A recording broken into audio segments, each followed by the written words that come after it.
L'invité écho, Isabelle Raymond.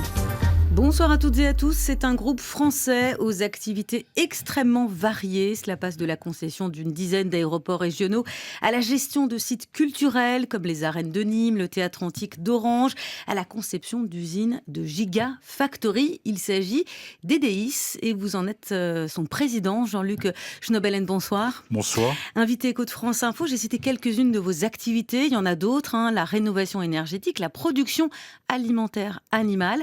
Est-ce qu'il y a une cohérence entre toutes vos activités ou au fond votre moteur c'est l'opportunité? Alors il y a une grosse cohérence. C'est un métier d'ingénieur, mais dans l'essence même du non-ingénieur, il y a d'être ingénieux. On a tendance à l'avoir oublié.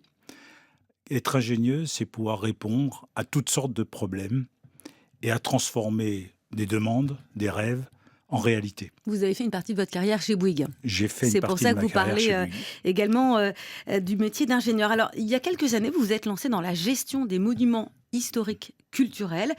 Pourquoi est-ce que vous êtes entré dans ce business et qu'est-ce que vous pensez apporter de plus aux monuments historiques que les autres? Alors d'abord, on est parti d'un constat simple. On gérait des infrastructures, des ports, des aéroports. Et assez souvent, on nous demandait d'augmenter les trafics. C'est plutôt bon signe. C'est plutôt bon signe, mais il fallait aussi attirer les gens. Et on s'est rendu compte qu'on est un pays très riche culturellement, de monuments historiques, de sites historiques, qui ne sont pas exploités.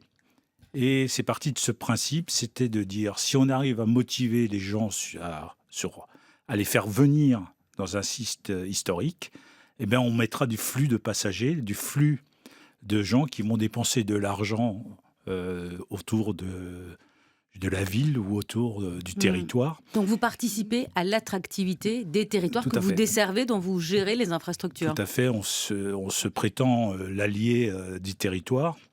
Et je dirais, on est un peu un pays hypocondriaque. On a toujours des maladies, mais il y a plein d'opportunités, de choses à développer.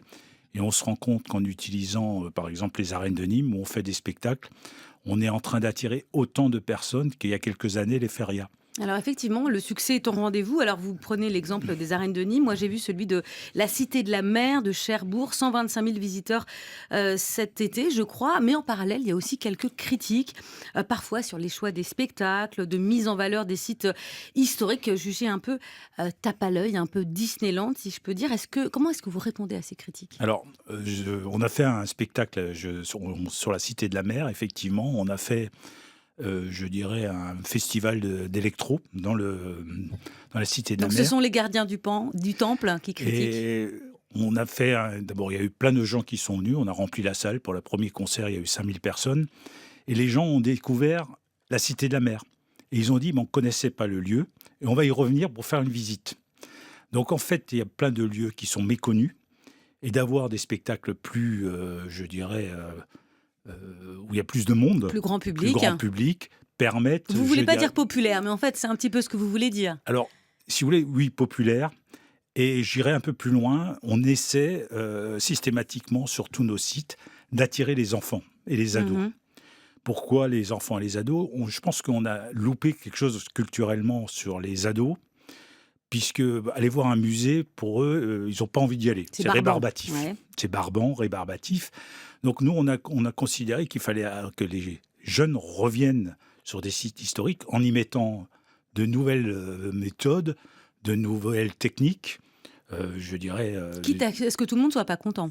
Quitte à ce que tout le monde soit pas content. Et ça fait aussi rentrer de l'argent dans les caisses, il faut le dire, Jean-Luc Schnobelen, puisque ça fait aussi partie de ce que vous proposez quand vous gagnez les appels d'offres, c'est quand même le fait que tout le monde soit gagnant au final, et notamment bien sûr, la ville, la collectivité. Nous, bien sûr, c'est gagnant-gagnant, ça veut dire qu'on reverse. Et c'est pour ça que vous êtes, vous, un businessman. Gestion de ports maritimes, de sites historiques, d'aéroports, le public aujourd'hui ne peut pas faire tout seul, il faut multiplier les délégations de services publics, les partenariats public-privé. En gros, vous êtes l'exemple même du fait qu'il faut avoir recours au privé aujourd'hui quand on voit la dérive des finances publiques et notamment des finances publiques locales. Vous êtes une solution. On est une solution. Alors, on a la première chose qu'on a par rapport à l'administration, c'est qu'on a une réactivité beaucoup plus grande. Et ça, vous le voyez? Ah ben, bien sûr, on peut décider dans la journée de modifier quelque chose, d'investir, de désinvestir, d'amener du public, de faire des ce qui est très compliqué Mais pour, est-ce le que, public. vous ne montrez pas aussi que le public, aujourd'hui, ne sait plus faire certaines choses?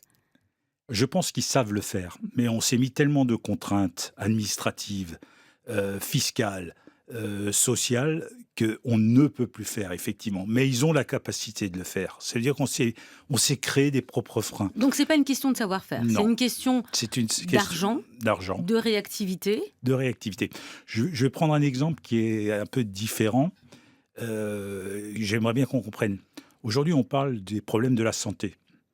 Quand vous décidez de faire un hôpital, vous mettez entre le moment de la décision et le moment où il est réceptionné 20 ans. Mhm. 20 ans. On a l'exemple, je vous pour rappeler, Jacques Chirac qui annonce l'hôpital Georges Pompidou comme étant l'hôpital futur le plus moderne qui soit. On a mis 20 ans pour le construire. Quand il a été fini, il était obsolète. Mm. Ça veut dire qu'on a fait abstraction de l'intelligence humaine et de l'évolution technique de tout ce qui se faisait, je dirais, dans la médecine. L'ambulatoire, la montée de l'ambulatoire. Et c'est pour ça qu'il faut avoir recours au privé pour que Il faut avoir recours au privé ça aille plus vite. et puis lever un certain nombre de freins. Et notamment des freins financiers. Pas que des freins financiers, y compris administratifs. Alors, juste dernière question.